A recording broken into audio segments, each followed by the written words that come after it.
रोशन भाई शेयर बाजार के मजे हुए खिलाड़ी हैं जो वैल्यू इन्वेस्टिंग पर फोकस करते हैं। वैल्यू इन्वेस्टिंग यानी अपनी असली कीमत से नीचे कारोबार कर रहे अच्छे शेयरों में सस्ते भाव पर खरीदारी कर ऊंचे भाव पर बेचकर मुनाफा कमाना। पर केवल अच्छी वैल्यू मिलना ही शेयर के चुनाव के लिए काफी नहीं है, ये उनको सिखाया तापरिया टूल्स नाम की कंपनी ने।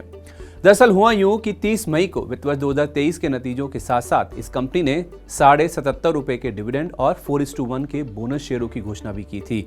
4:1 यानी हर एक शेयर पर 4 बोनस शेयर दिए जाएंगे। अगर हम बोनस को छोड़ भी दें तो ₹12 के शेयर जो कि उस समय का भाव था, उस पर ₹77.5 के डिविडेंड की घोषणा को देखकर न केवल रोशन भाई बल्कि कोई भी हैरान हो जाता और सीधे लगा देता खरीदारी का ऑर्डर, जैसा कि रोशन भाई ने भी किया।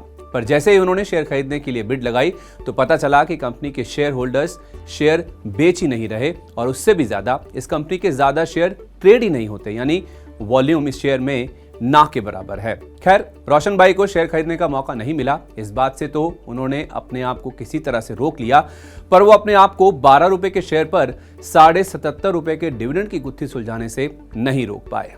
रोशन भाई ने जब थोड़ी रिसर्च की, कंपनी के नतीजे देखे, शेयर होल्डिंग पैटर्न देखा, तो उन्हें पता चला कि कैसे प्रमोटर खेल कर रहे हैं, प्राइस को कैसे मैनिपुलेट किया जा रहा है और अपनी ही फैमिली को फायदा पहुंचाया जा रहा है। सबसे पहले उन्होंने इस कंपनी के वित्तीय प्रदर्शन पर नजर डाली।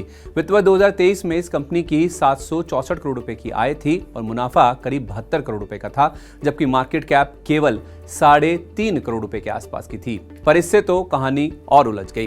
फिर उन्होंने इस कंपनी के शेयर होल्डिंग पैटर्न को चेक किया। इस कंपनी के प्रमोटर्स यानी तापरिया और बांगुर फैमिली के पास इस कंपनी की करीब 70% हिस्सेदारी है, यानी करीब 21.25 लाख शेयर, और पब्लिक के पास करीब 30% हिस्सा है, जो कि 9.25 लाख शेयरों के आसपास बैठता है। यानी कि कंपनी के कुल आउटस्टैंडिंग शेयर केवल 30,35,000 ही हैं। इससे एक बात तो पता चली कि कंपनी की इक्विटी छोटी है, यानी कुल शेयरों की संख्या बहुत कम है, जिस वजह से शेयर की कीमत को कंट्रोल करना कोई मुश्किल बात नहीं है। पर फिर भी उनकी जिज्ञासा शांत नहीं हुई।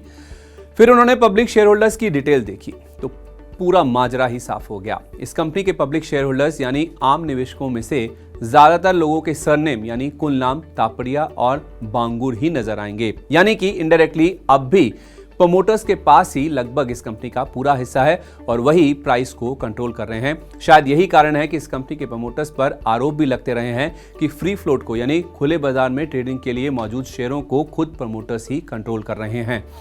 इन आरोपों के मद्देनजर सितंबर से दिसंबर 2010 के दौरान कंपनी ने कुल 11 प्रमोटर और प्रमोटर ग्रुप एंटिटीज को रिक्लासिफाई करने का फैसला लिया था और इन एंटिटीज को पब्लिक शेयर होल्डर्स यानी गैर प्रमोटर का दर्जा दिया था। इन 11 एंटिटीज के पास कंपनी की करीब 12.25% हिस्सेदारी थी। लेकिन कंपनी के इस कदम के बावजूद 26 जून 2019 को मार्केट रेगुलेटर सेबी ने एक ऑर्डर पारित किया, जिसमें कहा गया था कि केवल इन 11 एंटिटीज को रिक्लासिफाई करने से इनका डायरेक्टली या इनडायरेक्टली कंपनी पर कंट्रोल खत्म नहीं हुआ है, क्योंकि ये तमाम एंटिटीज प्रमोटर्स के साथ मिलकर काम कर रही हैं। सेबी के इस ऑर्डर को कंपनी ने सैट यानी सिक्योरिटीज अपीलेट ट्रिब्यूनल में चुनौती दे दी थी, जिसके बाद 9 नवंबर 2021 को सैट ने सेबी के ऑर्डर को खारिज कर दिया था। तो अब रोशन भाई को पूरी कहानी समझ में आ गई कि कैसे प्रमोटर्स अपनी कंपनी के शेयरों में खेल करते हैं, प्रमोटर्स कैसे शेयरों की कीमतों को मैनिपुलेट करते हैं और किस तरह खुद की फैमिली को पूरा डिविडेंड और पूरा फायदा पहुंचाते हैं, यानी कि एक जेब से पैसा निकालकर कैसे अपनी ही दूसरी जेब में ट्रांसफर करते हैं। एक बात तो साफ है कि तापरिया टूल्स को लेकर रेगुलेटर्स यानी सेबी के साथ साथ स्टॉक एक्सचेंजेस को भी कदम उठाने की जरूरत है। ऐसे शेयरों में कॉर्पोरेट गवर्नेंस के इश्यूज होते हैं। निवेशकों को बिना समझे बड़े डिविडेंड या किसी और लालच के चलते ऐसे शेयरों में पैसा लगाने से बचना चाहिए और केवल फंडामेंटल आधार पर लंबी अवधि के लिए निवेश करना चाहिए। अगर खुद रिसर्च ना कर पाएं तो किसी वित्तीय सलाहकार की राय लेनी चाहिए।